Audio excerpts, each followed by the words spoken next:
మీ business ఏదైనా మీ ఊర్లో promotion చేయాలంటే అది సుమన్ టీవీతోనే సాధ్యం. ఇప్పుడే సంప్రదించండి.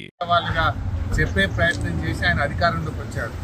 కానీ ఇవాళ అవే యూట్యూబ్ ఛానళ్ళు నీ అక్రమాలను, నీ మాట తప్పిన తీరును, నీ మోసాలను ఎండగడతా ఉంటే ఇవాళ యూట్యూబ్లను తక్కువ చేసి మాట్లాడడం అనేది చాలా విడ్డూరంగా ఉన్నది. అంటే రేవంత్ రెడ్డి తనకు అవసరమైతే ఒక తీరు, తన పని తీరగానే ఇంకొక తీరుగా ఉన్నది. ఓడదాటేదాకా ఓడమల్లప్ప, ఓడదాటినాక ఓడమల్లప్ప. ఈ యూట్యూబ్లోనే వాడుకున్నావు కదా. ఈ యూట్యూబ్లను నమ్ముకొని నువ్వు మరి గత ప్రభుత్వం మీద ఆరోపణలు చేసి, గత ప్రభుత్వం మీద ఉన్నవి లేనట్టు, లేని ఉన్నట్టు చెప్పి, అబద్ధాలు చెప్పి నువ్వు అధికారంలోకి వచ్చినావు కదా. అవే యూట్యూబ్లు నీ బండారాన్ని బట్టబయలు చేస్తుంటే, నీ అవినీతిని బయటపెడుతుంటే, నీ యొక్క డొల్లతనాన్ని, నీ మాట తప్పిన తీరును, నువ్వు ప్రజల్ని మోసం చేసిన విషయాలను బయట పెడతా ఉంటే ఇవాళ నువ్వు తట్టుకోలేకపోతున్నావు. తట్టుకోలేక నీ అక్కసును యూట్యూబ్ల మీద వెళ్ళబుచ్చుతా ఉన్నావు.